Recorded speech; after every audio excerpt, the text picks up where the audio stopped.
With an army little larger than France, Ukraine has certainly surprised the world by bringing the Russian invasion to a standstill. But having said that, there are bigger challenges that faces Ukraine at this stage, with the Ukrainian president declaring that the second phase of this war has begun. What does this mean, and how exactly will Ukraine fight this war? Joining us on this special broadcast is Mr. Yuriy. He is the advisor to the Minister of Defense in Ukraine. Mr. Sak, thank you very much for speaking to Republic Media Network. Let me straight away begin by asking you, your president has said that the second phase of the war has already begun, with the offensive now only being concentrated on the eastern side. What's the situation? Well, thank you very much for inviting me. It's an honor to be on your channel.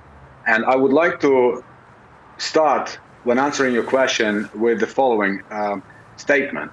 Now, indeed, we have been observing a massive buildup of Russian armed forces in the east for some time now.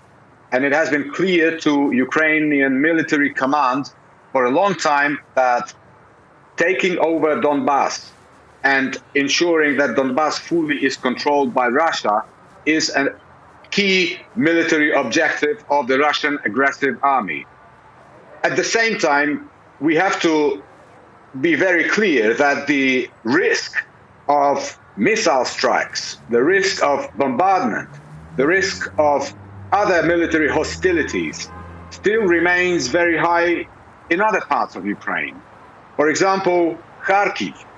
For example, Lviv, which was a target a couple of days ago of a missile strike during which civilian casualties occurred.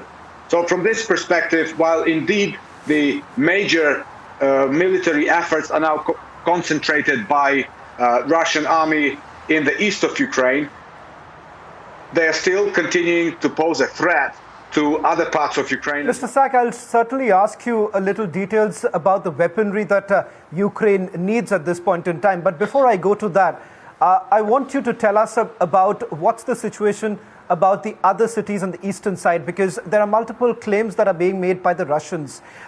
Some reports suggested that the eastern city of Kreminna in eastern Ukraine perhaps has fallen into the hands of the Russians. Is that true? What we have to understand is that at the moment, the situation is indeed very intense. And the front line is actually very flexible, because in some parts of the eastern front line, Ukrainian armed forces are even counter-attacking and retaking some of the villages and cities that have been taken over by the Russian occupiers before. So it is difficult to say at any given point in time, which cities and which villages and which locations are under the most severe attack. But I would like to repeat that Ukrainian armed forces, those who are there, they are prepared for this battle. They have known about this battle coming for a long time, and they will do everything they have to in order to drive the enemy out of Donbass. What has to be understood is that while we are confident that the victory will be ours, we are confident that we will win this war. Depending on the military assistance, this victory can have a different cost. And for this victory to have a smaller cost in terms of casualties and peaceful civilian deaths, we need to receive the weaponry. Mr. Sak, as a strategist within the Ministry of Defense, what I would like to know from you is that how has Russia changed their strategy compared to the first phase of this war? What is it that you could tell us in terms of the movement of the Russian army, their concentration along the borders in the eastern side? What has really changed? Of course, there have reports that have been suggested that the commander has also been changed. The man who was responsible for the operations in Syria has now been brought in. What is the major change that you are observing at this stage as far as the Russians are concerned? At the beginning, as we all understand now, Russia was planning to have a blitzkrieg. And in fact, they were hoping to take over the whole of Ukraine, including the capital Kiev, in 3 days. And truth be said, probably even some of Ukraine's international partners also believe that Ukraine will not be able to defend itself for such a long time. And look, at the moment, we are almost We have been defending our land for almost 2 months now. So the tactics that Russia uses, of course, have been influenced by the losses that they have incurred on the battlefield. And these are tremendous losses. As it stands today, only in personnel, Russia has lost almost 21,000 soldiers. This is absolutely colossal. And it this is more than Russia has lost in 2 Chechen wars, or more than it has lost in Afghanistan war. So from this perspective, of course, it is not surprising that they had to retreat from Kiev, and they were unable to conquer Kiev. They were unable to conquer Chernihiv, from which they also retreated. And they have now focused most of their armed forces in the east of Ukraine and on attacking Mariupol. And in addition to that, they continue their missile strikes in other cities across Ukraine. So these are the major changes. They have focused and continue to build up their armed forces in the east of Ukraine in hope that they will be able to gain the full control of this region. Mr. Sak, there were earlier reports basically suggesting that Russia is making an attempt to build a land corridor from the Russian territory through the Donbas region all the way to Crimea. Are you picking up anything of that sort? Is that what Russia is planning to do? And also, are they also making this attempt to cut off Ukraine from the Sea of Azov and the Black Sea? Is that the 2 important goals that Russia has, given the fact that they have witnessed colossal defeat in other parts of Ukraine? Yes, absolutely. Building a corridor, a land corridor, which will allow Russia access to Crimea, we understand that this is one of their military objectives. And this is why they're so fiercely attacking Mariupol, because without Mariupol, this corridor cannot actually be created. So from that perspective, we are aware of this military objective, and this is why it is essential for us, for our warriors, to keep holding Mariupol, and we hope that it stays that way. Yeah. Mr. Sak, just to understand in terms of the situation right now down in the Sea of Azov as well as the Black Sea region, we have seen multiple missiles being launched from the Black Sea. Russia, on the other hand, is making a claim that roughly about 1,053 Ukrainian military facilities have been targeted. Is there any truth attached to these kind of claims that have been made by the Russians? We do not comment any claims which are made by Russians, because we have seen many times in the past that Russian claims very often are pure propaganda and they're not based on facts. What we can say with certainty, of course, that indeed, since the beginning of the war, because of the missile attacks, and you understand that by now, Russia has launched over 1,600 missiles at Ukraine, and these are only missiles. This was also in addition to the air raids and bombings. And as you probably know, that, for example, a few days ago, Russia has used their strategic bombers to throw anti-bunker bombs at Mariupol. So from this perspective, of course, Russia is trying to inflict as much damage as possible, but Ukraine still continues to conduct successful military operations. And of course, we rely and count very much on the military assistance of our international partners. Mr. Sak, there's one more question. As you mentioned about the southern part and the eastern part, but we see there are explosions in Lviv also. How do you see the Russian bombing in western Ukraine? Well, what I have to say is, and we've said this many times before, there is hardly any war crime that Russia has not committed yet in Ukraine. And you have seen what their armed forces have done in cities like Bucha, in cities like Irpin, in cities like Chernihiv, in cities like Kharkiv. This is a very long list. And we're all seeing now almost live what they're doing in Mariupol. This is purely a matter of genocide, and this is something for which a special tribunal, international tribunal, will have to be set up in order to bring those responsible to account. Now, as for the Western Ukraine, of course, Russia employs intimidation tactics, and Russia wants the whole of Ukraine to be in fear of these missile attacks. So from this perspective, like I said before already today, there is hardly any part of Ukraine which is at the moment which does not have the risk of being the target of missile attacks. These attacks are launched from different locations. Some of them are launched from Belarus. Some of them are launched from the Black Sea region, from the cruise warships.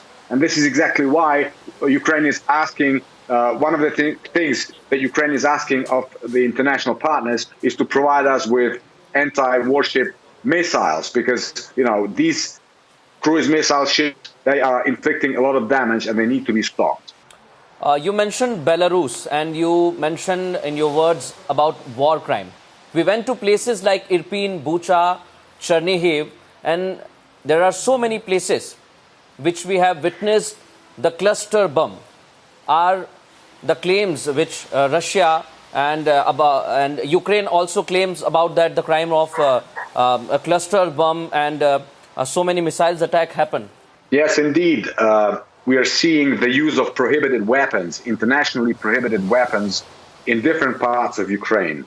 We have seen cluster bombs yesterday thrown at Mykolaiv and people died. We have seen cluster bombs in other Ukrainian cities. And of course, these will only add to the catalogue of war crimes for which their perpetrators will have to be brought to account.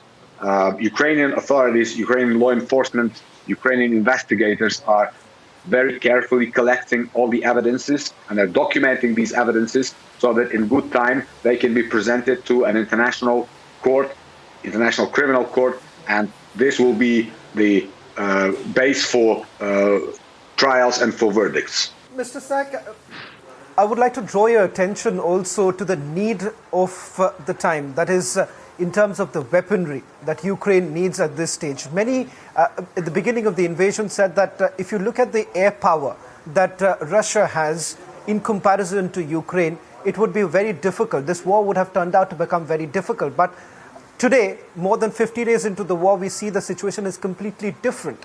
So I want to ask you, in terms of the challenges that you're going to face in the second phase of war, what is it in terms of weaponry? What is it that you really need at this stage?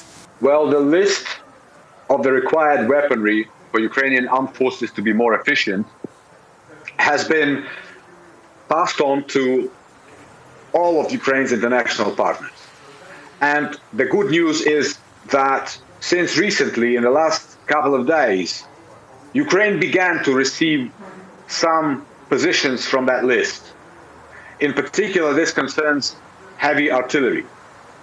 But unfortunately, as of now, there is still no official decision from our Western partners, from our international friends, to provide Ukraine with other types of life-saving and required weaponry. So tanks are very needed. Combat aircraft are very needed. And you understand, and I'm sure you've seen this, that Ukraine is not now requiring and asking our international partners to provide us with Soviet-style weapons. In order for this war effort to be efficient, in order for Ukraine to be able to restore peace quickly, Ukraine needs modern NATO standard types of weaponry, because these are all interoperable munitions. These are all weapons that can actually be replenished. And from this perspective, the time is running out. We are beginning to get some military assistance in terms of heavy weaponry, but we are still missing anti-air defense systems, tanks, combat aircraft, long-range anti-warship missiles. All of this is on the must-receive list, and we need to receive it quick. The US has, Mr. Sack, already announced a military aid package. Is it enough, or you think there is more that is needed? Because as I understand, Mr. Sack, there is also a marked shift in your strategy. Beginning of the war, Ukraine was heavily relying on Soviet-era weapons, the T-72, the T-80 tanks, and of course the S-300 defense missiles. Now, how are you exactly looking at the marked change, and what is it that you're expecting that the United States would do in the near future? The Ukrainian President Zelensky, Ukrainian Minister of Defense, Ukrainian Minister of Foreign Affairs have been in these negotiations regarding the need to arm Ukraine now for quite some time now. And we understand that, the situation has changed. We're very thankful to our international partners for the military assistance that we have already received. Because thanks to such weaponry as javelins, stingers, and laws, Ukrainian armed forces are able to defend Ukrainian cities and inflict damage on Russian army. But at the same time, of course, now we are in a different stage of this war, and we need a different type of weaponry as well.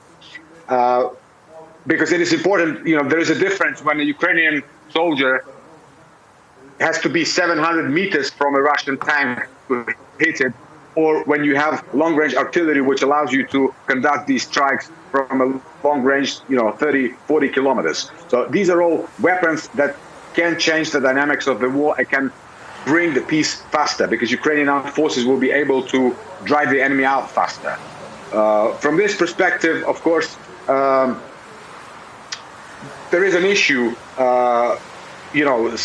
Some skeptics say that too much time is needed for Ukrainian armed forces to master the new types of weaponry. But while this is partially true, you have to remember that this is not, this war began on February 24, but actually this war began 8 years ago when Russia annexed Crimea and instigated the war in Donbass. Throughout these 8 years, Ukrainian military men, they were being trained by our foreign partners, and they're very, very capable, which they've proven on the battlefield. So we need modern weaponry in order to be successful, and we hope that our diplomatic efforts will yield result and that we will receive it soon, because the time is really not on our side. We need to receive this fast. In terms of your assessment of the second phase of this war, Mr. Sak, how long do you think this is going to last, given the fact that the first phase, your forces were far more quicker? They, of course, carried out some lethal attacks on the Russian troops. But what's your assessment? How long, perhaps, do you think that the second phase of this war could last? It is not possible at this stage to predict the course of war and to say, whether it will last months, weeks, or longer. But what can be said with certainty, and I would like to stress it one more time, Ukrainian armed forces will win. It's only a matter of time, and it's only a matter of the cost. And for us to reduce the cost in terms of civilians, in terms of the damage that is inflicted, the sooner we receive the requested military assistance, the sooner this war will end. And this concerns the east of Donbass, and this concerns all the other parts of Ukraine. So I would like to repeat, it is not possible at the moment to give an exact date or even prognosis when the war will end. But what is possible and what needs to be said, that the duration of this war is directly dependent on the speed with which Ukraine receives heavy weaponry from the international partners. Mr. Sak, there is one more question. As my colleague mentioned about the second phase of war, there are many media reports claims that about 30,000 Ukrainians are coming back to their home. So in terms about the security, how Ukraine is prepared? Ukrainian authorities are on a daily basis providing our citizens with truthful information about the state of affairs on the front lines, as well as in other cities. The General Staff of the Armed Forces of Ukraine conducts daily briefings. The spokespeople of the Ministry of Defense conduct daily briefings. So from this perspective, every Ukrainian has access to accurate information about the actual state of affairs. And of course, we have the Easter holidays coming up, and many Ukrainians are returning home because it's a very big holiday for Ukraine. And actually, you might have heard that there have been appeals from international organizations to the Russian side to establish, at least ceasefire for the period of Easter, because it's a holiday.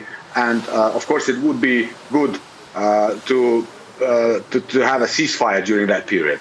Mr. Sak, would it be safe to assume at this point in time that Ukraine and Russia basically reached a position where there is no going back, or for that matter, no ceasefire agreement It appears that Ukraine still wants to fight this war, and the room for negotiation seems to be very limited. Would that be safe to assume? That the dynamics of the negotiating process have changed after the war crimes that have been committed by the Russian armed forces in places like Bucha have been uncovered. And our president also said it very clearly that the future of the negotiating process also depends on the way the situation will develop in Mariupol. Now, we mentioned Mariupol earlier, and of course, in addition to the Ukrainian military, the Ukrainian Marines who are still defending the city, there are still thousands of civilians trapped in the city. So if Russians do not decrease the intensity of their attacks, if these attacks result in more civilian deaths in Mariupol, this will also make the negotiating process difficult, and our president has said that this will be a red line after which the negotiations will probably not be possible at all. So while Ukraine has always insisted that we are interested in restoring peace, because this is our land, these are our people, these are our cities, the negotiating process has to be meaningful. And Russians have to understand that there are certain terms which are non-negotiable for Ukraine. And these terms include the complete withdrawal of Russian troops from the Ukrainian territory, complete ceasefire, and of course only after this is achieved can be peace can be restored. One final question that I want to ask you, Mr. Sak, is that the Battle of Kiev, many would say that this is an overwhelming victory for the Ukraine and for Russia, perhaps a catastrophic military failure. What I want to know from you is that what was at some point in time quite impossible turned out to become absolutely possible at the end of the war. How did Ukraine manage to defend Kiev? What went in favor of Ukraine? Can you tell us a little bit about this decisive victory of Ukraine in the Battle of Kiev? Well, the main decisive factor is the spirit and patriotism of Ukrainian armed forces, and this is a true fact. While the enemy was planning to conquer Kiev, like we said at the beginning of our interview, within 3 days, it never happened because Ukrainian armed forces, as soon as the Russians approached Kiev, were able to inflict serious damage. They were able to destroy the whole columns of armored vehicles, of Russian tanks.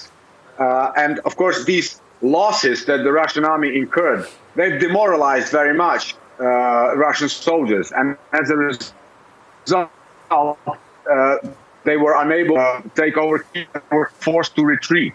And of course, another factor, important factor, which of course played a role, is the fact that Ukraine has received military assistance in the form of anti-tank missiles, NLAWs, Stingers, Javelins. And of course, all of these weapons was very instrumental in helping Ukrainian armed forces to drive the enemy away and not to allow enemy to take over Kiev.